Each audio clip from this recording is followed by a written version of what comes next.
You walk into a store, or scroll a website, or sit across from a smiling salesperson. You're not asking, how much does this cost? You're asking, how much per month? And when they say, oh, it's only $289 a month, something in your brain relaxes. You think, I can swing that, but fast forward a few years. You're earning more than you ever have. You're working hard, and somehow you still feel broke, not struggling, not failing. Just permanently tight. Bills always due. Savings always next month. Progress always just out of reach. And you can't quite explain why. If that's literally you, keep watching. Because today we're talking about why affordable payments are one of the most effective traps keeping people permanently broke, and why the math isn't even the most dangerous part. Here's the thing. My name is Tanvir, and I spend way too much time thinking about personal finance, behavioral economics, and why smart people keep making money decisions that quietly ruin their future. And if you're someone who earns decent money but still feels like you're running on a treadmill, working harder without actually moving forward, hit subscribe and give this video a thumbs up, because this one might change how you see money forever. Now look, we live in a world where almost nothing is sold at its real price anymore. Cars aren't $38,000. They $612 a month. Phones aren't $1,200. They free with a plan.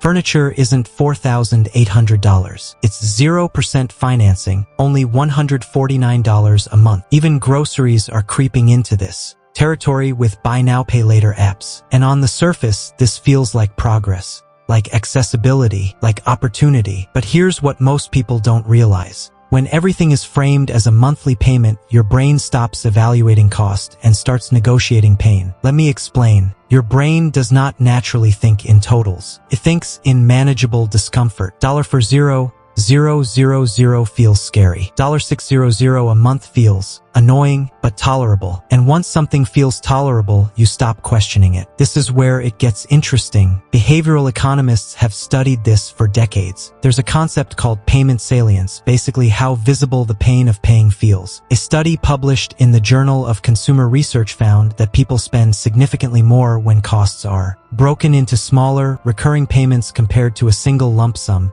even when the total cost is higher. Same product, higher total cost. But because the pain is diluted over time, people say yes. Now add modern marketing to that. Salespeople aren't trained to tell you the price. They retrain to say things like, what monthly payment are you comfortable with? We can get you into this for under $500. It's basically the cost of a cup of coffee a day. And once you answer that question, the game is over. Because now they're not optimizing for your financial health. They're optimizing to hit that monthly number, no matter how long it takes, how much interest it costs, or how locked in you become. Let's walk through a real example. Say you buy a $35,000 car. Option A, you pay cash or aggressively pay it off in 3 years. Option B, you focus on affordable and stretch it to 7 years. At 6.5% interest, that 7-year loan costs you roughly $8,000 more in interest. But here's the part no one talks about. It's not just the $8,000. It's the opportunity cost. That $600 a month you're paying for 7 years is $50,400. If instead you drove a cheaper car and invested just $300 a month at a conservative 7% return, after 7 years you'd have around $30,000. That's a $60,000 swing in net worth created. Now you might be thinking, okay Nick, but I need a car. I can't just not live. And you're right, this isn't about deprivation. It's about duration. Affordable payments don't just cost more. They last longer. And that's the real trap. Because when one payment ends, another one takes its place. The car payment ends, cool upgrade. Phone paid off, new model. Furniture done, time for a bigger place. And suddenly your entire financial life is just a chain of obligations. This is why so many people feel stuck despite earning more. According to Federal Reserve data, over 60% of Americans earning over $100,000 live paycheck to paycheck. These aren't low earners. These are high-functioning adults. That stat should make you pause. So what's going on? Here's what most people don't realize. Your income doesn't determine your freedom. Your fixed payments do.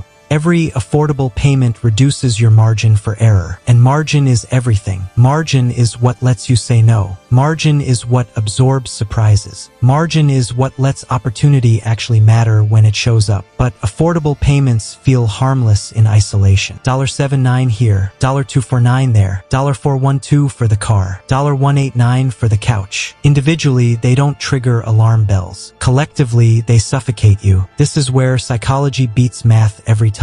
Your brain adapts to higher income quickly, but it does not adapt well to losing flexibility. So you end up stressed, tired, and confused because on paper you're doing fine, but emotionally you feel trapped. Let me use a metaphor. Affordable payments are like slowly filling a jar with sand. Each grain feels insignificant, but eventually there's no room left. No room for investing. No room for risk. No room for rest. And here's the darkest part. Because the payments feel normal, you blame yourself. You think, I just need to budget better. Or, once I get that raise, things will calm down. But the raise just makes the jar bigger, so you add more sand. This is why lifestyle creep isn't really about lifestyle. It's about commitment creep. Now look, the financial industry loves this model. Banks, car manufacturers, phone companies, even subscription services, all of them make more money when you focus on monthly affordability instead of total cost. A report from McKinsey showed that consumers using installment plans spend 20 to 30% more per purchase on average.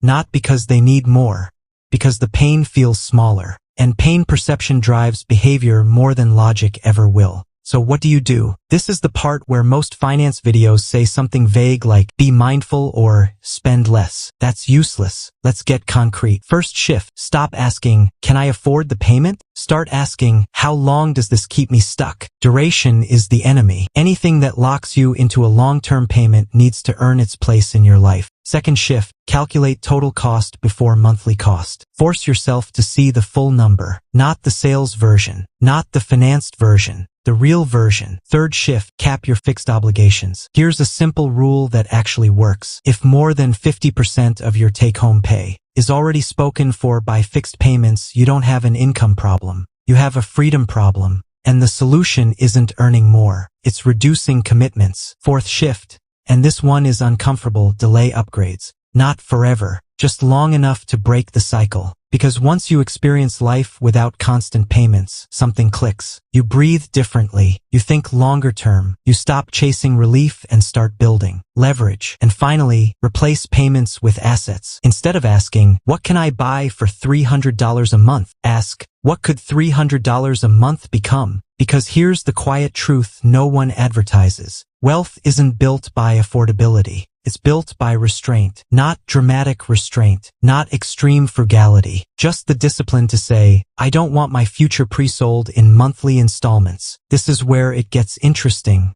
Once you reduce fixed payments, your income starts working for you instead of against you. Raises matter again. Side income actually changes things. Time becomes an ally instead of a threat. And that's the goal. Not looking rich, not feeling comfortable today, but building a life where money stops being the background stress of everything you do. So if this video made you feel a little called out, good. That discomfort is awareness waking up. Because the next time someone says, it's only $under a month, you'll hear what they really mean. It's another piece of your future. And this time you get to decide whether it's worth it. If this helped you see money differently, hit the thumbs up, subscribe, and share it with someone who keeps saying, it's affordable. I'll see you in the next one.